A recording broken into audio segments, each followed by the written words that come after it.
and their Arts and Humanities Festival, of which this event is part. The RSL, we are neighbours of King's in Somerset House, and we greatly enjoy being a partner with them and having joint events such as this. I'd just like quickly to say a couple of things about the RSL. Membership is open to everybody, and you will find staff outside who've got information about membership. Our forthcoming programme in November and December includes Jackie Kay at the Leos Pritchett Short Story Prize event on the 5th of November. The events with Richard Ford on the 26th and Margaret Atwood on the 28th of November are both sold out. We would like to point out that this indicates that if you want to come to any of our events, it's a good thing to join, become a member.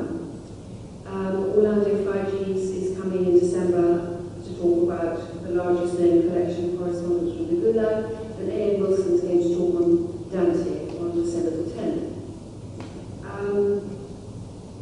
This evening, really, I'm just here to get Maggie Fergusson and Michael Morpurgo talking about the book on which they've just collaborated. We'll talk for about 50 minutes or so, and then they will take questions. There are books on sale afterwards, including Maggie's book, the collaborative book they've done together, and also a selection of Michael Morpurgo's books, and he said he's happy to, they both said they're happy to sign these. There is also a drink upstairs in the chapter house afterwards, and you're all invited to have a glass of wine with us there. So, now, much to her displeasure, I'm going to briefly introduce Maggie Fergusson, who is an author and journalist. She's been the secretary and now the director of the Royal Society of Literature for, unbelievably enough, some 20 years. She wrote a prize-winning biography of George Mackay Brown, the Orkney poet, a year or two ago, which was greatly admired, in which she cracked talking and writing about and coming to understand and helping us to understand a very private and complicated man. This is quite a different kind of enterprise she's embarked on with Michael Morpurgo, because unlike George Mackay Brown, Michael Morpurgo is very much alive, indeed in the peak of his career, and we need to collaborate with her. Michael Morpurgo, I don't feel I need to say a great deal about. He was a soldier and a teacher before he became a writer, and with his wife Claire founded France for City Children, which has introduced some 85 or 90,000 children to aspects of country life that they wouldn't otherwise have known about. He was a children's laureate between 2003 and 2005. He's a great campaigner for libraries and for children's literacy. He's won many prizes and medals. He's published 120 books. His work has been filmed, notably with Warhorse and recently acquired Peaceful. Now,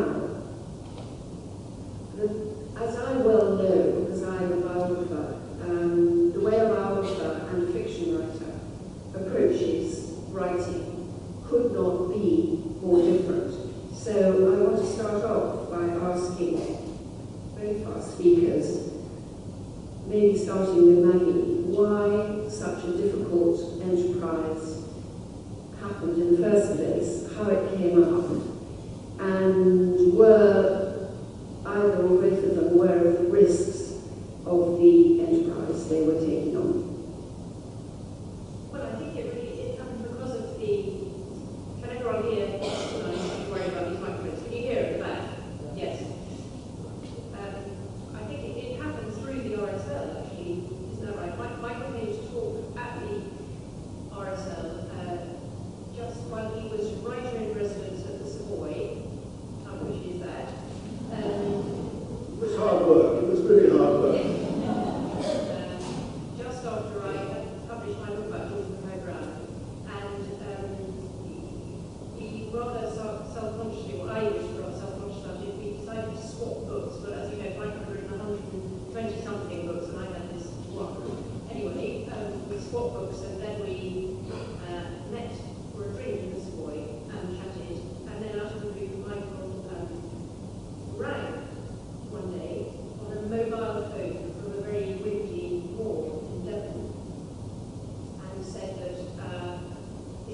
colleagues were urging him to write a memoir, which he felt unable to do, and would I think perhaps of writing a book about his life. That's my memory.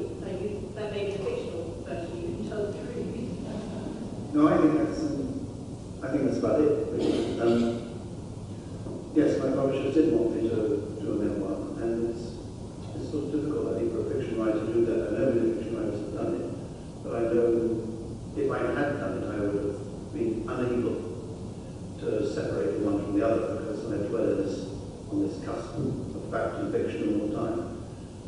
And I needed, I think, a new light shone when I read this wonderful book that Maggie had written, and thought, well, that's the kind of integrity I'm looking for. So that's why you were asked. Were you aware of the dangers as a creative writer of letting anybody into your life to poke about in the sources of your inspiration, the sources of your books? No, I don't think I was. I'd love to say that I thought it all through. When Maggie first started questioning me, talking to me, but questioning me, I realised, I think, that this was going to be going under the surface in a way that perhaps I hadn't imagined. And I began to think this was a very good idea, and actually it's exactly what I was asking for, because what I wanted was some effort to get at what was behind the writer or behind the man or whatever, which I was completely incapable of analysing myself. So I would say I was happy all the time. It did make me feel quite uncomfortable, but I suppose it is like reading a good book. It should make you feel uncomfortable. The process, I mean. And Maggie, did you feel at all uneasy about what you'd embarked on? I know when I was in a slightly similar position, I often felt quite uncomfortable at being in the role of the biographer who finds out something, perhaps about a story the subject has told either on the page or in person about themselves, and you're in a position of coming on and saying, hang on, I found these letters or these diary entries or this interview, and it wasn't quite like that, was it?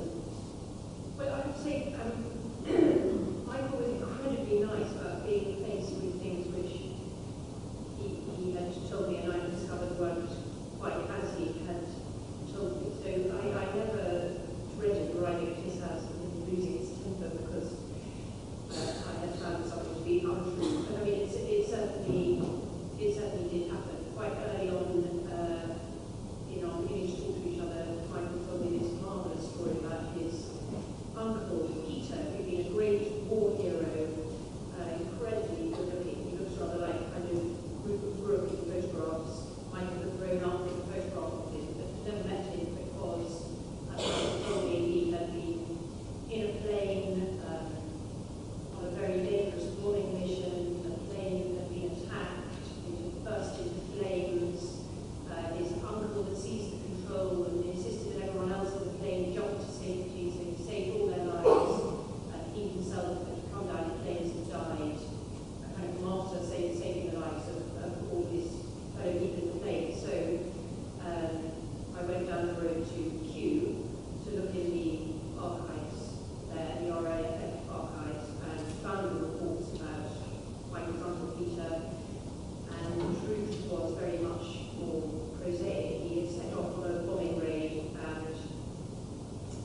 part of the family had a slightly different story, which is this Chinese whispers thing. But of course, the truth was, as Maggie said, really mundane. And I guess they were just dealing with the grief of it. That's the truth of it. Although I don't have grief, growing up, I had a very, very strong sense that this man whom I had never known, and as Maggie says, he was extraordinarily handsome and heroic to me. He'd been an ideal, and I spent quite a lot of my life trying to live up to both that uncle and another uncle, who was an extraordinary man in many ways, who was a pacifist at the beginning of that war, and then joined Special Operations Executive and done extraordinary things. I had two remarkable uncles, and Peter was one half of that duo that I actually tried to live up to. I suppose I measured myself against them quite a lot. So yes, it meant a lot, and I wasn't disappointed. It wasn't a matter of being disappointed, because joining up when you don't want to join up, which he didn't because it was that war at the beginning of it. He was an actor, he was a rather good actor, went to RADA, he was talented, he was going places, and all my life I've known that he never become a father or a grandfather or had a fulfilling life, all because of this. And I know it was an accident, and actually, of course, it doesn't matter a damn how the thing happens. It's just that as a small boy, it was an important story. I'm sort of thinking that fiction has its uses really. Yes, well, there's always the question of whether it's fact or fiction that tells more of the truth about human life, just something we might come back to. But there was another discovery, wasn't there, when Maggie found those letters, which also meant that you had to readjust your understanding of the breakup of your parents' marriage, and I imagine that was also quite a... Yeah, I think that was hard, because I knew the existence of these letters, but it was only after the death of my stepfather that we got to see them, and I read one or two and I couldn't go on reading. And I passed them over to Maggie unread, I have to say. Maggie was the first person, certainly outside the family, to read these letters, which were all really about my future stepfather persuading my mother to leave my father. And I had known myself the consequences of that afterwards. And again, it's not to say that my stepfather was a terrible stepfather, he wasn't. But my mother was a very unhappy person late in her life.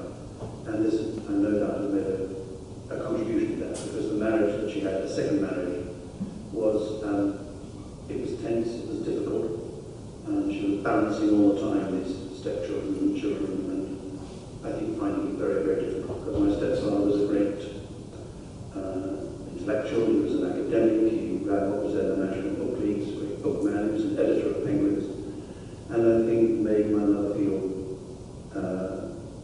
small sometimes. And by the tone of his letters, he was also very clever, persuading, and my mother didn't have much defence, I think. To read those later on, and then to hear what Maggie had said after she read them, yes, it opened my eyes a lot and made me understand, I suppose, how things had been 30, 40, 50 years later. I mean, I think anyone who's read the book would not feel very inclined to think of Jack Morpurgo as a very nice man. Do you think on some level you possibly felt that yourself and were happy that this was discovered by the biography?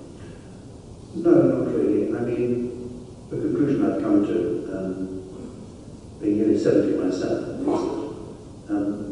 most of us just do the best we can. He was a man of his times.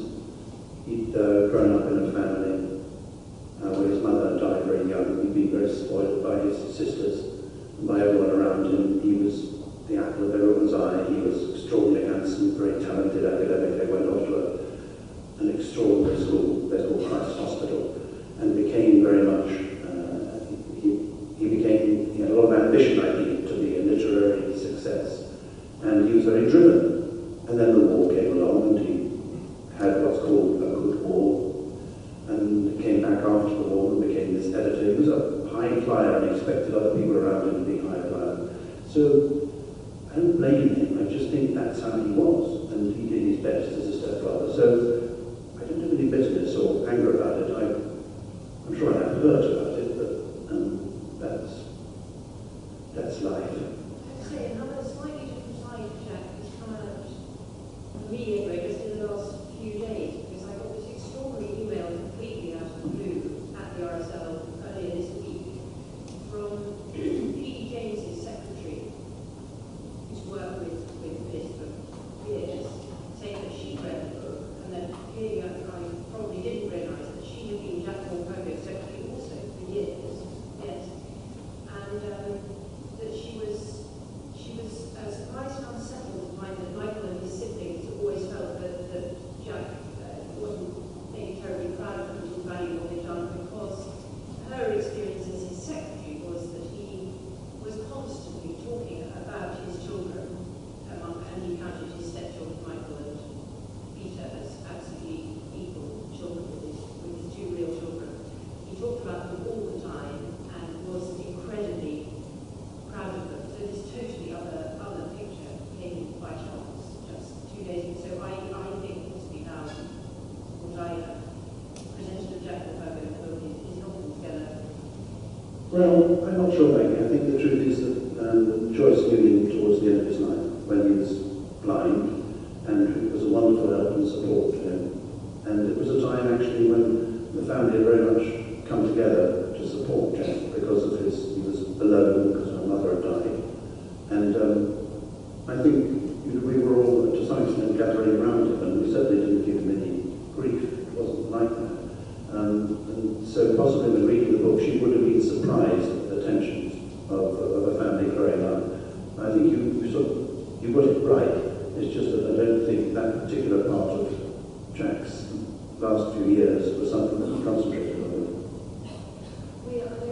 The title given to this evening is The Spoils of War, and I was reflecting on what that title would actually mean and how to explore it, whether it means the consequences of war, or whether it suggests that war can spoil things, which I know is not quite how it works, but the fact is that it was the war that spoiled your parents' marriage and to some extent spoiled your childhood. And I wanted to ask both of you whether possibly that explains why war and the consequences of war played a big part in your writing, and also why, and when we move on to talk about Farms for City Children, whether it also fed into your great need to do something for children who are having a rather difficult time. I'd like to start with the last part of my question first, because it's the bit I remember. I'm very bad at questions one on top of the other. I just remember the last one, and that was the most important one, because I suppose that founding of Farms for City Children is my wife's fault. She was the person who wanted to found it. She was the person, I think, she was a Quaker, I think, by upbringing. And I think she had this notion that the richest part of her life was in the countryside in Devon. And she felt it was the right, I suppose, of every child to have this enrichment that she had had. And I had been a teacher myself, and I knew that education was all about enrichment, and I'd done that through literature as far as I could. But here was an opportunity to touch lives in a way that we'd never thought possible. So that side of it, I think, is entirely my wife's fault. And she's here to take the blame this evening. So if anyone wants to get at her afterwards, she's at the back. She always sits at the back of these talks. I have no idea why. Sorry, what were the other questions? I'm sorry. Yeah, the other question was about the effect of the Second World War on your family life. Because our short planning, I suppose. Yes. Well, one thing Maggie did point out to me afterwards, which I didn't really know, was that the divorce rate in this country multiplied by about 4 within 2 or 3 years of the end of the Second World War. So the damage that I saw the war had already done, which is, because I was brought up in London, and they all grew up like all the kids did amongst bomb sites, and also with the parents and everyone talking about it, and grieving about it in most families one way or another. As I grew older, I realised that my father had been away. He was called Tony Danbridge, and he'd been away, like many men, more often than he was at home. So we didn't really know him. My brother Peter was my whole brother, we call him that. He didn't know him either. And I think that 3-year absence, things happened, and my mother met Jack Morpurgo, and what happened then certainly changed my life hugely. I think, what I do think, and what I regret a lot, is that if my father had stayed, and they had stayed together, both my mother and father were actors, and now I should love to have been an actor, and I think I really missed being Robert Redford. That's who I wanted to be an actor, and now certainly when I get on the stage and I perform, which I do sometimes, telling stories or whatever, I do know and think that I've missed what I'd like to have been. So in that sense, life has come sort of full circle, and I think I'm beginning to find out the actor in me, and I'm very comfortable with that. And I think Jack Morpurgo, to some extent, steered us all away from that world. I wanted us to become successful academics, and none of the children were suited to that. Certainly I wasn't.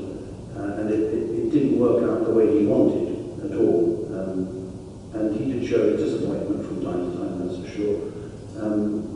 Particularly, I'd say, with my elder brother Peter, who had a much harder time with it than I did.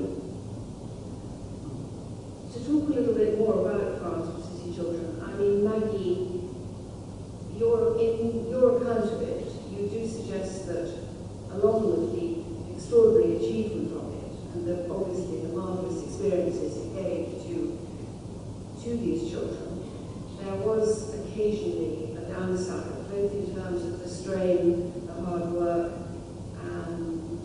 on Michael and Claire, but also sometimes on children who couldn't quite handle this sudden glimpse of a different life. Yes, well, I mean, I think for anyone who doesn't know how Farms for City Children works, and it's still very much, it's not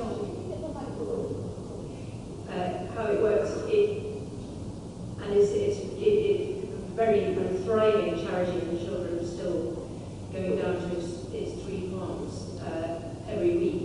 But children are taken from fairly rough inner city schools and go to spend a week living and working really quite hard on a farm. And this was Michael and Claire's life of 30 years or something, running the farm in Devon, just near where their cottage is.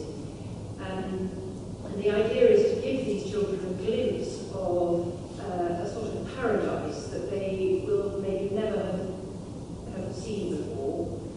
And of course it is wonderful, and they produce these amazing poems, and they say the most wonderful things about their experiences there. But for some of them, when they then have to return to their lives in inner city Birmingham or whatever, it is pretty shattering. And there was a really sad story that I can't remember whether Michael told me or one of the teachers who came children down, of a girl who was found on the last morning of her week on the farm in Devon, having actually taken an overdose and attempted to take her life rather than go back home. So it was a question whether in fact to give people a glimpse of paradise and then throw them out of it again is always a good thing.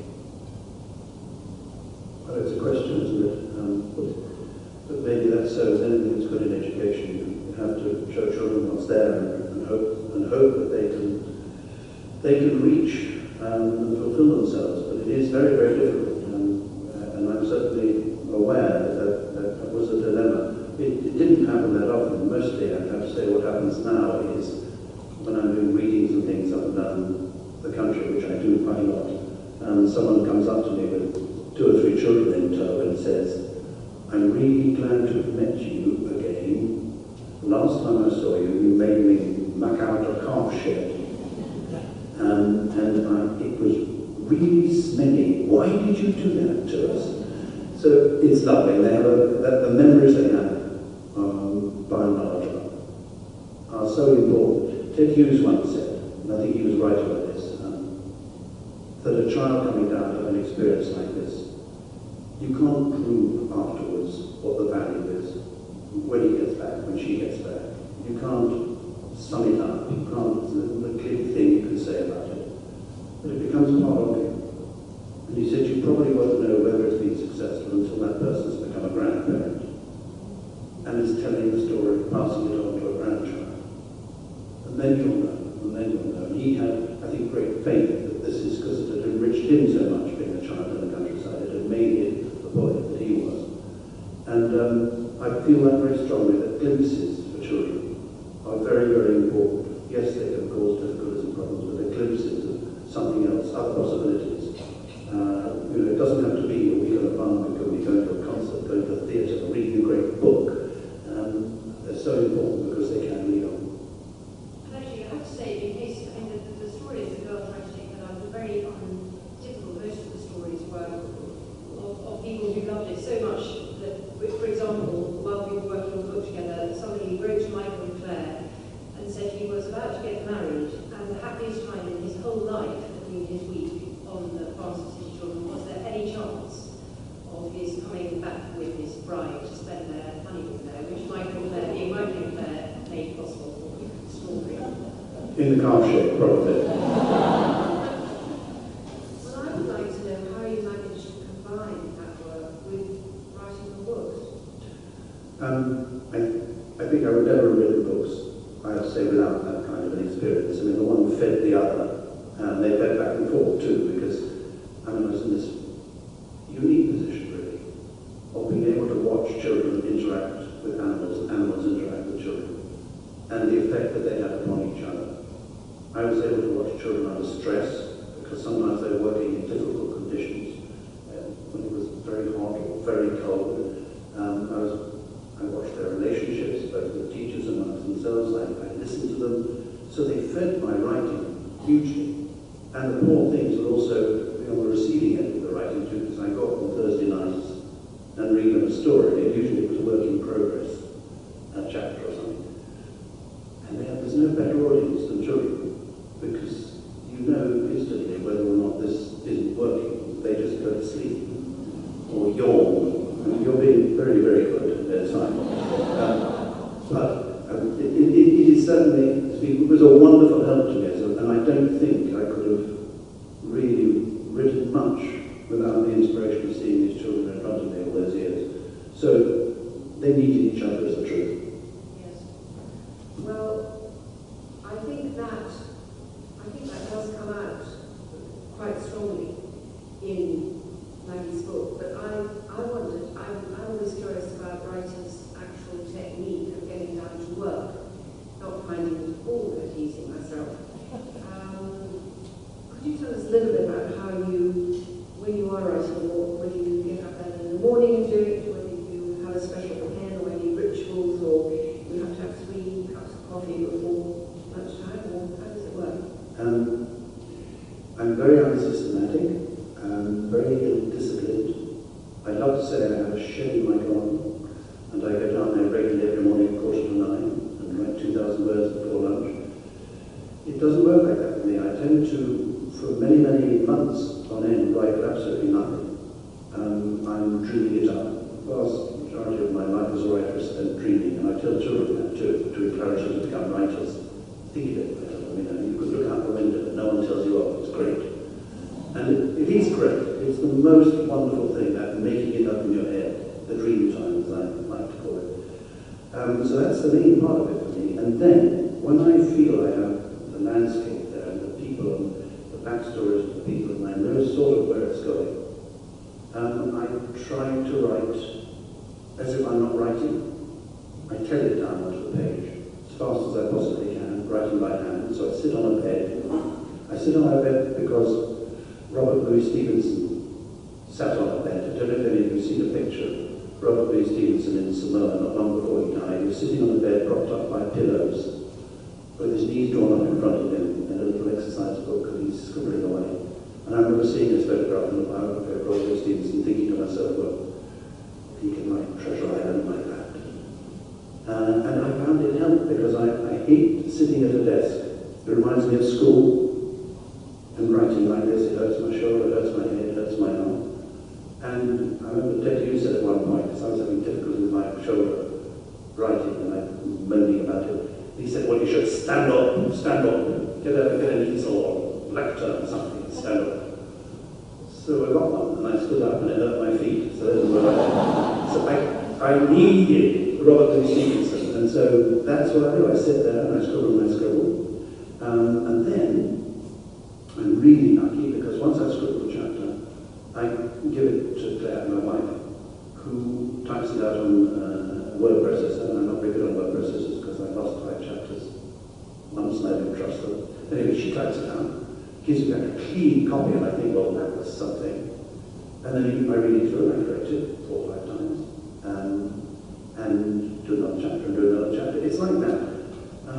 But I have to be very excited when I'm writing. I think the more excited I am, the more I don't know what's going to happen, the more it works for me.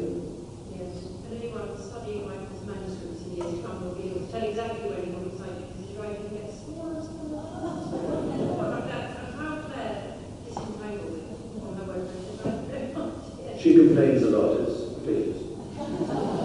Tell us a little bit about how the two of you work together on this book and how the process, because for those of you who haven't looked at it yet, the whole idea from the beginning was that the sections in which Maggie unravels Michael's life would be interspersed with stories which related to what was in Maggie's text. So how did that all happen? Did you spend hours together talking? Did you use a tape recorder? Did you ring each other up or email? How do you go about it? Well, you might like to know very briefly how this idea came up to work into the book. I thought that a straight biography about Michael would totally miss the children who love all these books so much, and so we had to find a way of bringing his voice into the story. And talking about it together, I remembered the film Wild, Stephen Fry's film about Oscar Wilde, in which, as I remembered it, the story of the selfish giant is kind of woven into the true story of Oscar Wilde's life, and I thought we could perhaps try and do something like this. So, not knowing Michael Clare very well, I invited him to come and have supper and watch the DVD of Wilde, so he could see what I was. Have you seen this film? Go on, Maggie. I've forgotten that the story of the selfish giant doesn't come in until about halfway through, and most of the first half is taken up with quite nude scenes played by Jude Law. Some of them shown in a mirror. I've let my quite small children stay up to watch the film. It was disgraceful. It was disgraceful. Well, terrible. And it came to an end when my older daughter said, "Why does that man keep on doing press-ups?" And Claire was spoken and choking fit, and we went to terrible things, so it almost didn't happen. But anyway, we got there in the end. So I twice got down to Michael's Stanton room, and we had long conversations, and then I'd come away, and when I had a chapter ready, I'd email it over, and then Michael would begin to think about a story. That's the way it worked. And so I would then write a fictional story inspired by the chapter that I've just read. And it was wonderful. It was a new way of writing, really. It was, to some extent, back to school. We're writing about this subject. Get on with it. Which I quite like. I quite like the discipline, I have to say, of being told what to do. And it produced some, I hope, some very decent stories. I hope so. I think it's a very interesting way of performing the incredibly difficult task of writing about a writer while he or she is still writing. It's a completely different approach to biography. And it does also raise the interesting question that I'd like you to give it a bit of a run around about whether it is through factual writing or through fiction that the incredibly difficult task of getting at the truth about anyone's life can best be managed.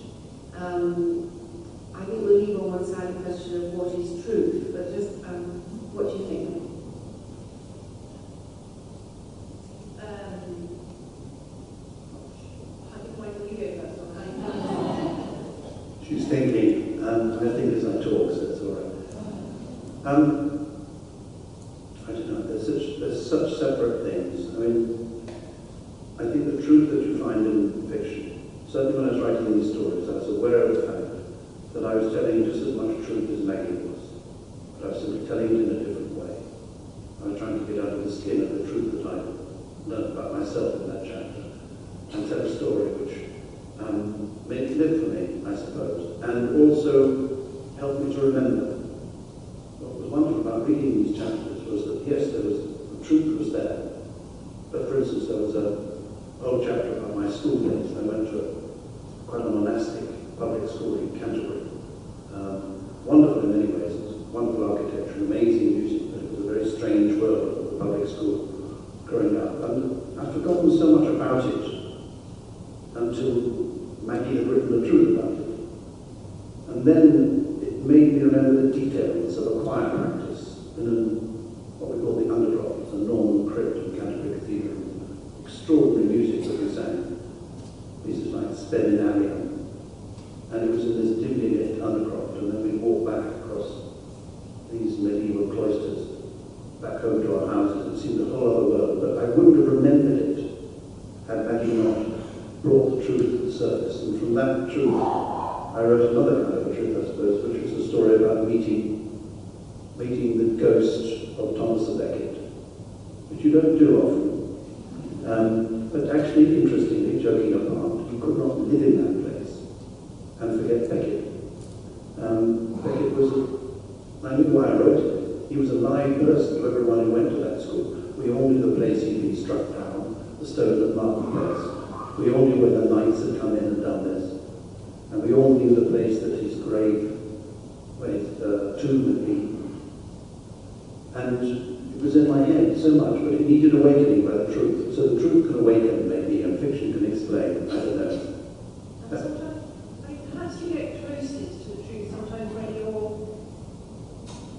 somewhere, you're not dealing with facts, but almost with metaphors in conversations. So, for example, one thing that interested me very, very much was Michael's faith, or how that sort of changed through his life. He was very, very devout schoolboy, kept a diary of Queen's Canterbury, which is actually addressed in the form of letters, sort of letters to God, day by day, and then it kind of went underground. And when we got to the very end of the book, I really wanted to press him a bit on where this had got to, and rather than answering with facts, he gave me the most beautiful answer, which was sort of half the story and half facts, which was that he had just been watching the film of A Month in the Country, in which a man shell-shocked from the First World War goes to a little village, Yorkshire village,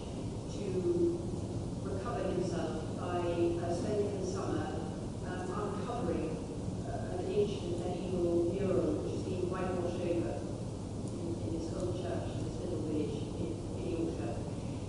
And pressed on the question of faith, Michael said, well, when I watched that film, I thought maybe all of us, as individuals, and all the churches and all different approaches to religion, play their part in slapping a bit more whitewash over this picture, and that in fact, if we could just strip it off, we would find that we were all really trying to look at the same thing. And that seemed to me to get very, very close to the truth, that it was somewhere between fact and story.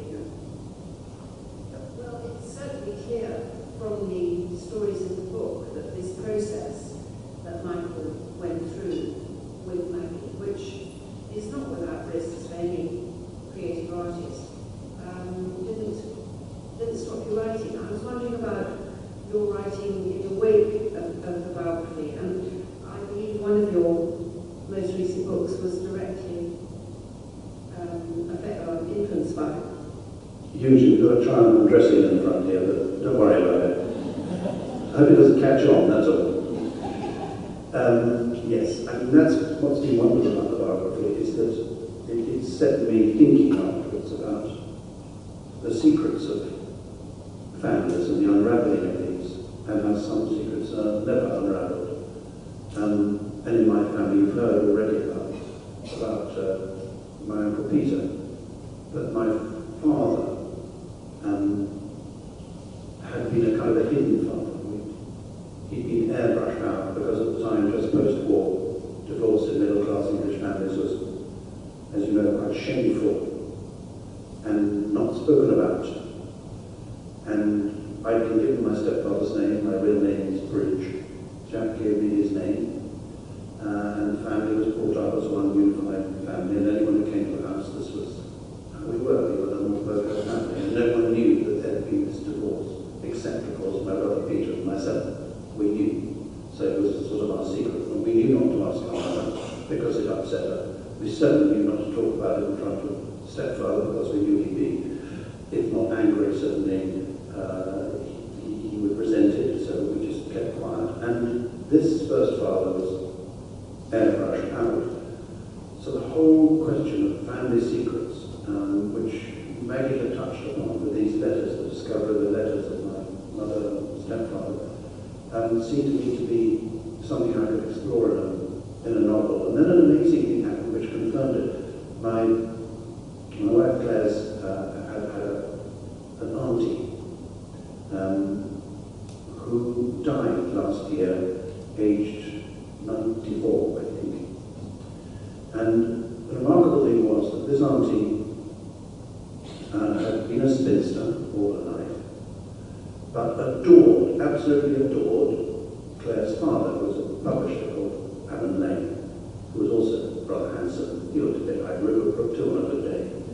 And kept by her bed, therefore, this photograph of Alan Lane, her beloved cousin, all her life. And last time we saw her in the nursing home, there he was, Alan Lane, in this silver photograph. And when she died, she left this photograph to Claire. And we brought it home, and the silver frame was tarnished. And so I rather like it. I rather like shining things up. I don't know why that is, but I do. So I said, I'll shine the frame up. And I started rubbing it with polish. And as I was doing it, the back fell out of it. The cardboard back to the photograph. And this little photograph, tiny little photograph, I believe that it fell out of the back. And it was a photograph of an officer in the British Army, clearly in the Second World War. You could tell that by his uniform. And hidden by this spinster art, and no name on it. So we have no idea at all who this person was. No idea what this person meant to my auntie. All I knew was that it was a secret. And I thought to myself that would be a wonderful way somehow of accessing a family secret, finding out more about your past. If it could be more than a photograph, if it could be a written script. So that's what I did. I wrote a book called A Medal for Leroy, which was inspired by all this and also by the life of one man, a man called Walter Tull.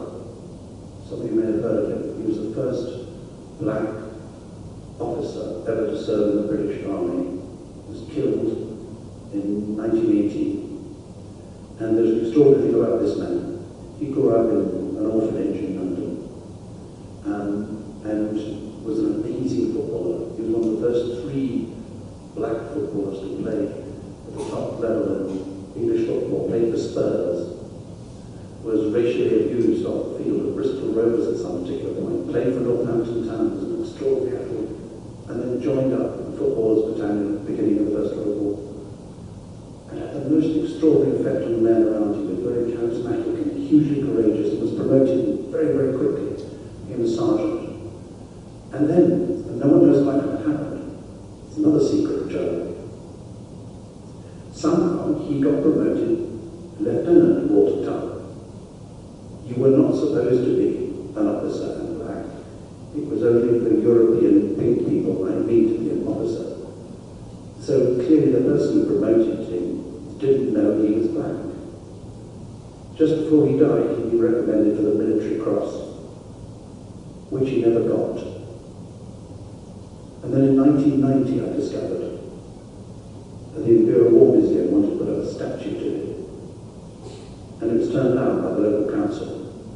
So you have this extraordinary man who didn't get a medal and didn't get a statue, but had lived this extraordinary life. So I created a story really inspired by that, but also inspired by Family Secrets. I don't know why I said all that. You asked the question.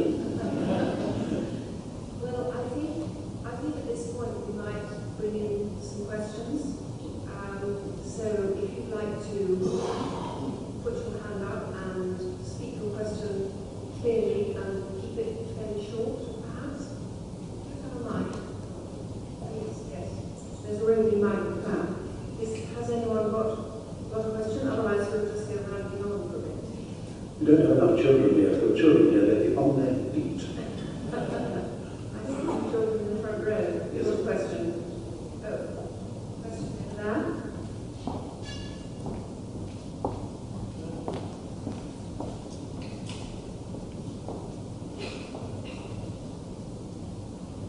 Where's the question? Sarah? He's just there. Small boy in the row where we were standing. No, has he changed his mind? No, just a momentary impulse. So, there's someone in the front here. Oh, well, okay. First the lady at the back, and then the boy in the front. Thank you so much. It's so lovely to hear all this. And I haven't read the book, but I'd love to know when you very first thought you would be writing stories in your life. Yeah, I can tell you almost the moment really. I was teaching in a primary school in a place called Wickenborough in Kent. And I taught in what's called a mobile classroom, which is bizarre because it never moved.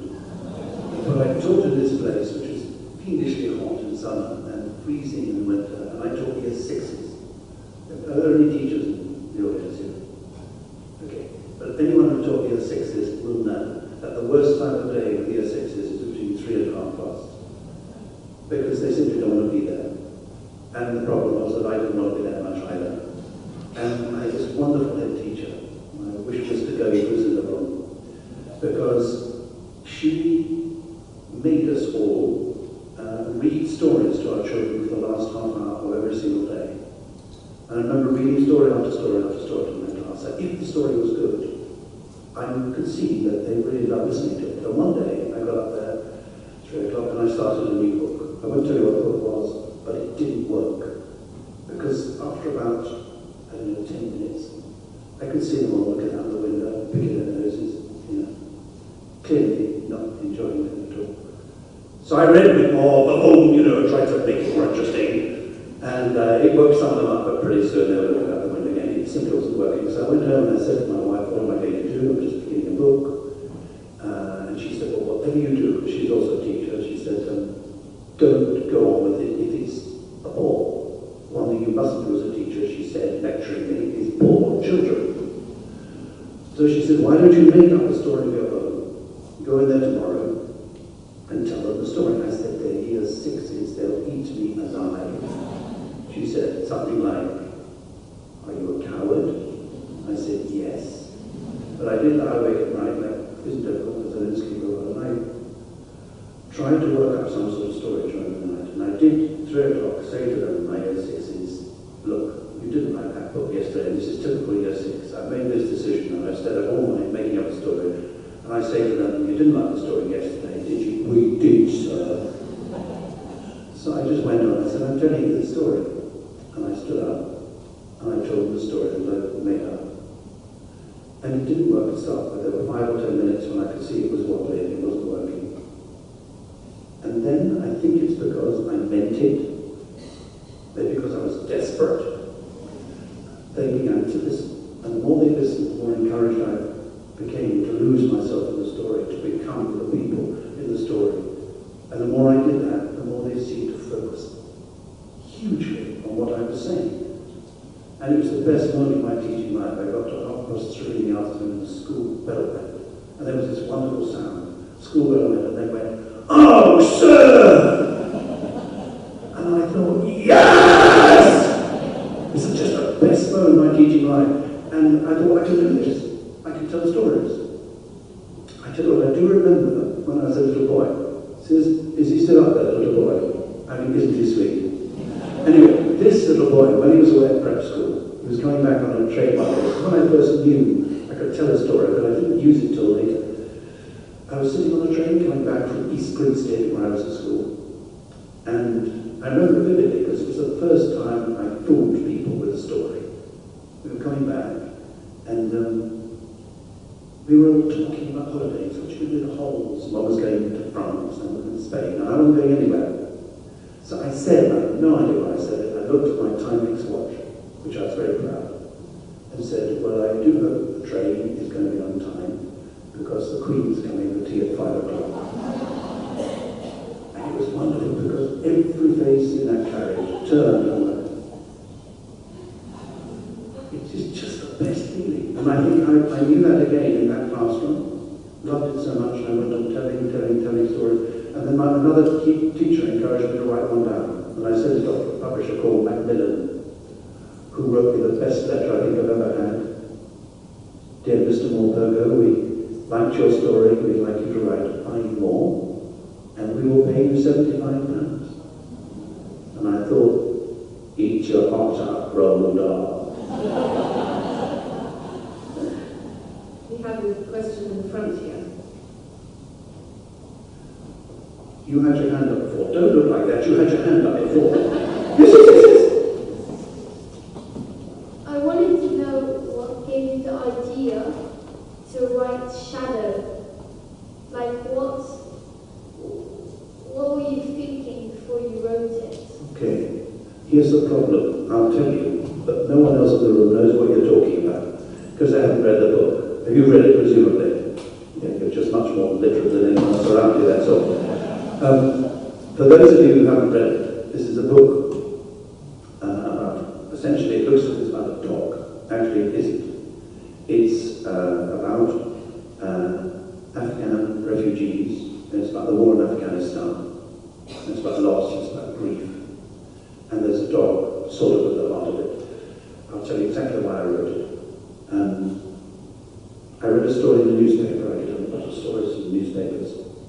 In this particular case, it was a story about an Australian dog in the Australian army, and this platoon of Australian soldiers, about 9 years ago now, was out on patrol in Afghanistan with a sniffer dog, which was a black Labrador. And they were ambushed by the Taliban, and they all had to get down on the ground, and there was a firefight. And when the firefight was over, there was some Australian soldiers wounded, and the dog had disappeared completely. And they all went back to base very upset because they knew the Taliban target the dogs, because the dogs are there to sniff out the bombs which they put by the side of the road to blow up the soldiers and blow up their vehicles. And they're very good at it, so the Taliban shoot them whenever they possibly can. And they just thought the dog had been shot and couldn't find it. So they went back to their base. And they put up a little monument. I remember seeing it. And grieved a bit because they all like this dog. 14 months later, out of the desert walks a black Labrador up to another patrol, wagging its tail and asking for win or not, if you know what I mean. So the question is, how did that black Labrador survive in the Afghan desert for 14 months? Extraordinary. Well, the answer is that someone like you, a kid, or something, must have fed this dog, they're not really good at bringing down gazelles. Do you know what I mean? They don't do that, Labradors. So someone looked after it. And so I followed that story along in my mind and thought, well, maybe this Afghan kid lived, and I read about these amazing caves. They'd blown up, the Taliban had blown up this amazing statue of Buddha, huge statue. And the local people had gone living in caves, quite close to this place called Bamiyan, I think it was called. And so I made this dog wander into the cave and meet this boy, and that's how the story began. It goes from Afghanistan back to England.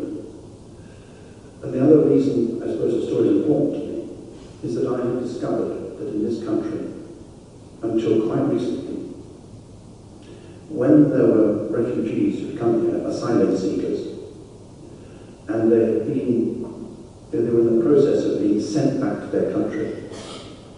They were still in the legal process of it, used to happen is that families like yours, the police would arrive, or border police would arrive, 6 o'clock in the morning, hammering on the doors, and they'd take them from their flats, and then took them to a place called Yard's Wood, which was effectively a prison.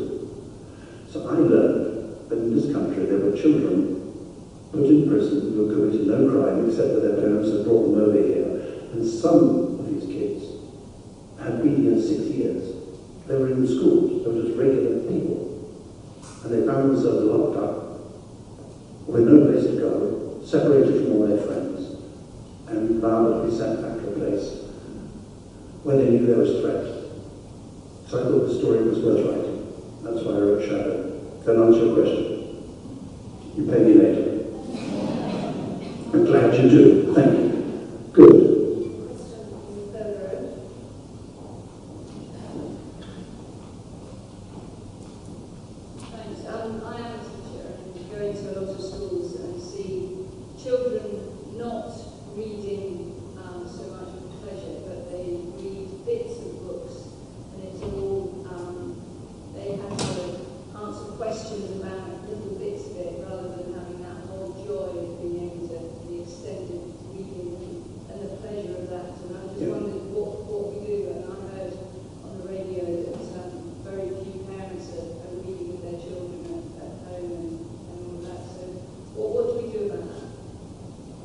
You don't do it. I mean, the awful thing is that reading bits of books, that's what put me off books when I was at school. And you know what really put me on books is when every time you did get interested in stories, someone would ask you a question about it. And the one thing I learned as a teacher is that when I finish my half an hour telling them a story, you just leave it. You simply leave it and let them go away with their thoughts. Without quizzing them and questioning about what they do understand or they don't understand. I mean, if there's any point in this literature thing, and there is that we acquire knowledge and we acquire understanding and we acquire empathy. This is not something you can test. What you can do is to give children, like this one here, the opportunity of getting into books at an early age by reading the books that you love. And I'm afraid you're right, there are many, many homes where this doesn't happen, or 1 in 4 children in this country doesn't have a book in their house. We know that libraries are closing all over the place. So the schools, if you like, are that line of defense now. The school library with the teacher. So what is our job? Our job is to inspire them, to put them in touch with stories and the power of stories, very, very young, so that they will become readers for life. That's what really matters here. And when people take bits of books and test children on them, all they're doing, it seems to me, is to put off certainly many, many children don't want to know about the book when it's become a school exercise. You know? It's a lot more than that. I mean, the saddest of me is when I grew up absolutely in that culture. I came to Shakespeare almost entirely through having to remember quotes and analyze texts. Very rarely did we go to see a play. You know, and I remember going to the Phoenix Theatre in London, age 13, and sitting up in the gods, and Paul Schofield was playing Hamlet. I first learned about the magic of music in words from that man.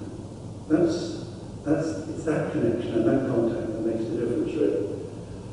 So yeah, I kind of know that business of crushing this love of literature, which so many children would have if they had the right inspiration. Sorry, I withdraw too much about that. I get very over enthusiastic about it. A question in the front row here.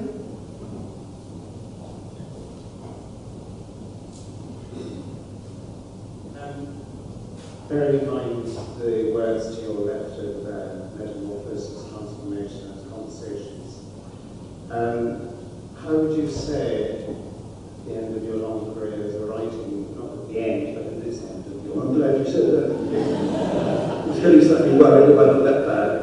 It knows. How do you think you have changed and been transformed as a writer from the point at which you started and where you're at now?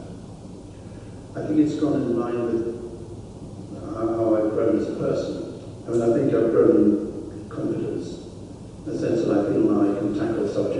remember when I first started writing, I wrote very domestic stories about like my family, about the school children that I taught. I tended to stick in the safety zone. And the older I get, the more I don't want to do that, the more I want to stray into areas I don't truly understand, to make me research them. And I suppose to widen my own understanding. I mean, as I get older, I know that there's less and less time, and it becomes more and more urgent.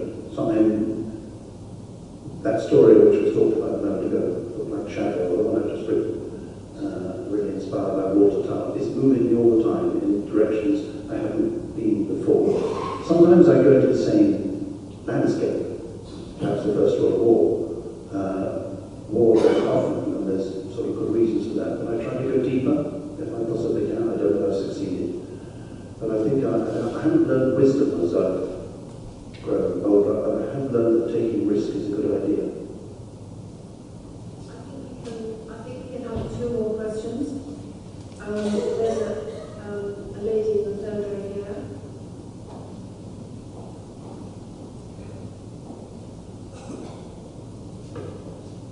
Hi, this is a question more about biographical writing or life writing.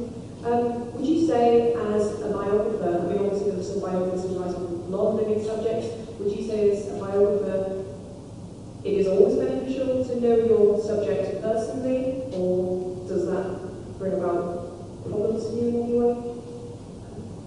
Well, I'm not sure. I think Anne really should have an answer because I've only written 2 biographies, and both the subjects I knew Jordan Program very well at the end of his life, and then wrote after he died. And Michael Motley, I know. I can't myself imagine writing about somebody whom I couldn't kind of know what it was like to have met them. I can't imagine that. But you,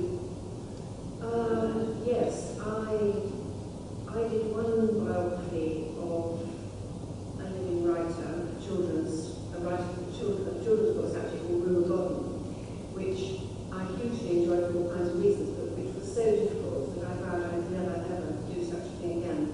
And then I found the next book I wrote, as it happened, was also about somebody who was very much alive, who I got very close to.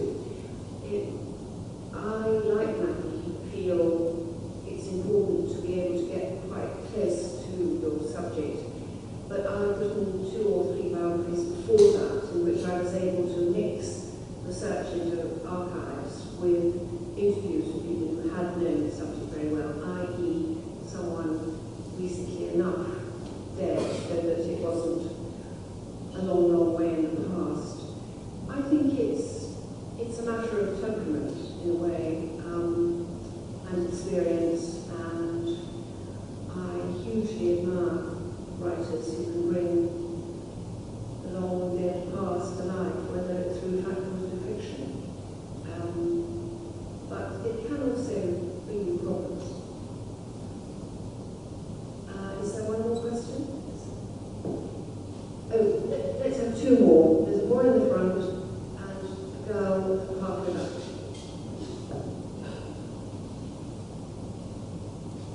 Do you have a favourite book? And if you do, why is that your favourite? A favourite book?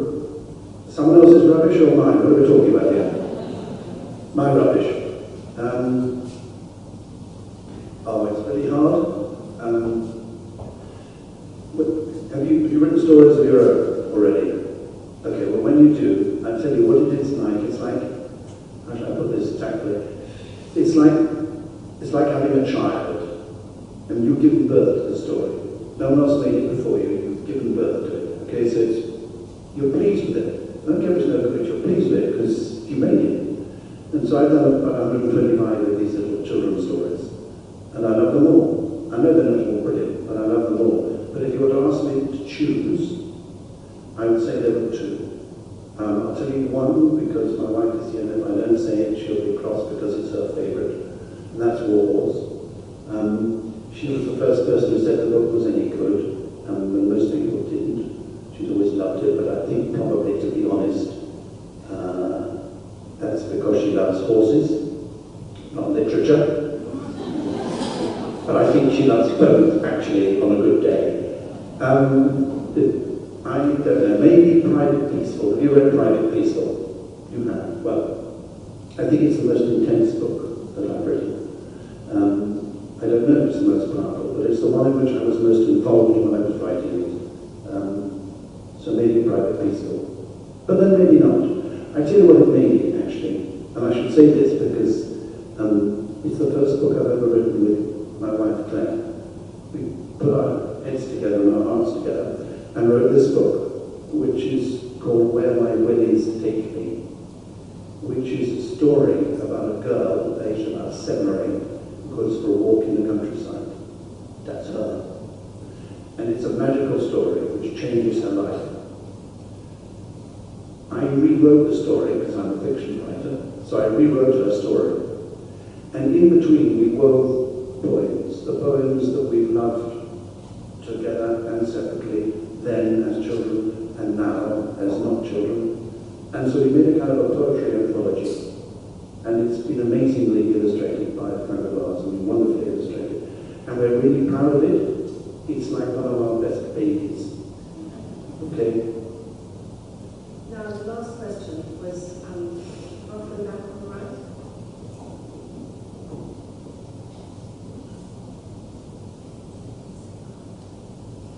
Why do you enjoy writing about animals so much? Why do I enjoy writing about animals? I suppose for the same reason I write about children. I know them quite well. And I'm particularly, do you remember I mentioned early on, I have been in this field, been able to observe animals at close farm. I don't live on a farm, I'm surrounded by farm animals all around me.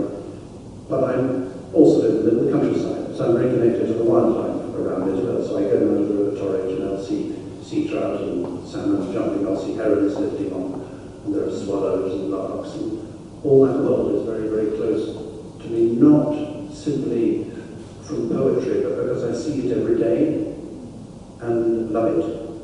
So that, I think, is very important, but it's particularly the connection between people and animals that interests me.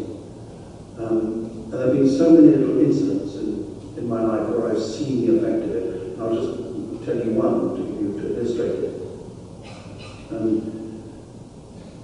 I think I mentioned I used to go up and read to the kids on Thursday night, just before they went back to wherever it was, London or Birmingham or Manchester, or wherever, on a Friday morning after their week on the farm.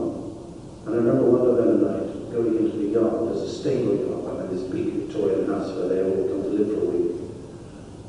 With my little notebook under my arm, and walking into this darkened yard, and there was one light on above the stable. And standing under this light, I saw the horse's head out of the stable, and this little boy.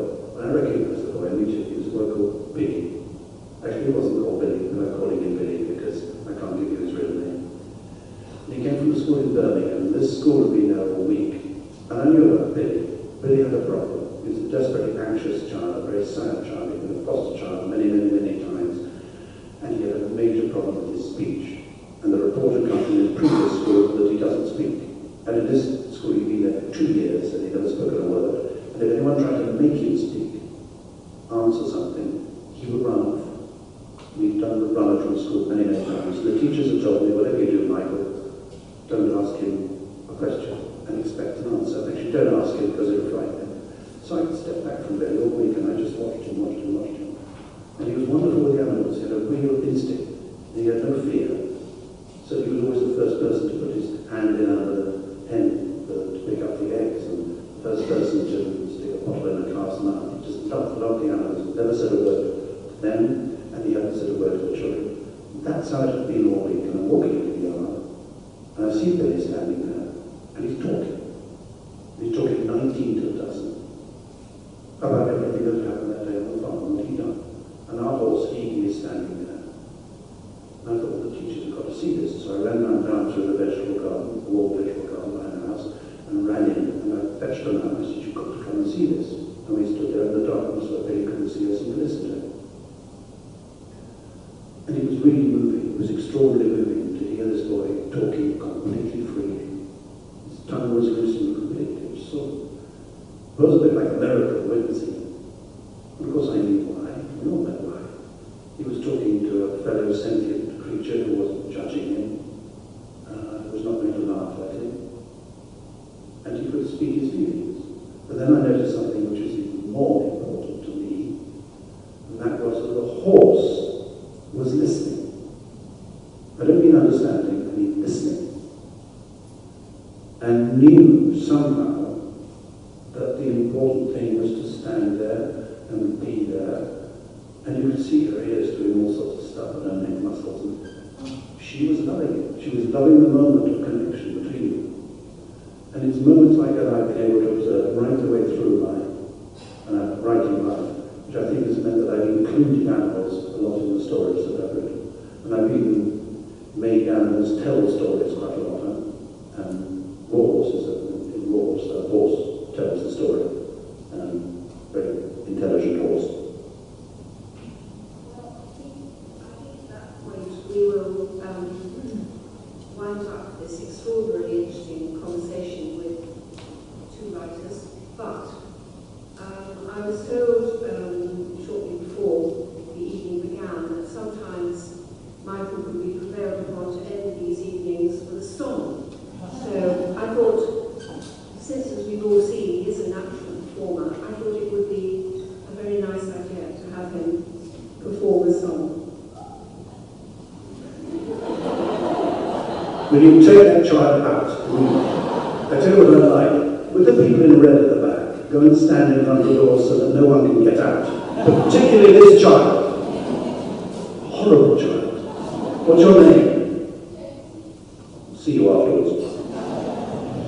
Anyway, has anyone here been to the play of Wars? Ah, Josie, well, that's okay. I don't know if you remember that one of the wonderful things about the play is the music. The songs are composed and very often they come from old folk tunes, but they're rewritten by a wonderful man called John Tans, who's a great folk singer. And in this book, Where My Will Is Taking Me, we so love one of these songs, one of these poems, that we put it in. And I'll sing you this. You can sit still, Josie. Stop twitching. Here it is.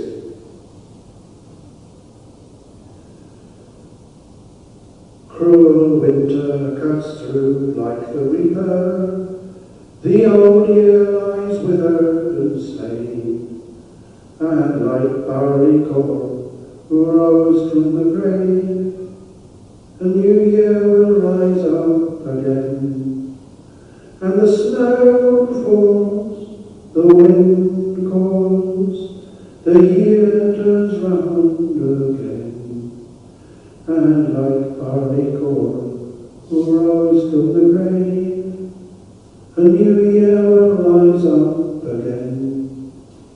And I'll wager a hatful of guineas against all of the songs you can sing, that someday you'll love, and the next day you'll lose, and winter will turn into spring. Loud and song, reaped and mown, the year turns round again, and like barley corn who rose from the grave, a new year will rise up again. I will garland a bonnet of daisies to crown you the Queen of the May, and all shall behold the seasons unfold as surely as night follows day. Phoebe, arise, a gleam in her eyes, the year turns round again, and like barley corn who rose from the grave, a new year will rise up again. But there will come a time of great plenty, a time of good harvest and cheer. Till then put your trust in tomorrow, my friend, for yesterday's over and done. And the snow falls, the wind calls, the year turns round again, and like barley corn who rose from the grave, a new year will rise up again.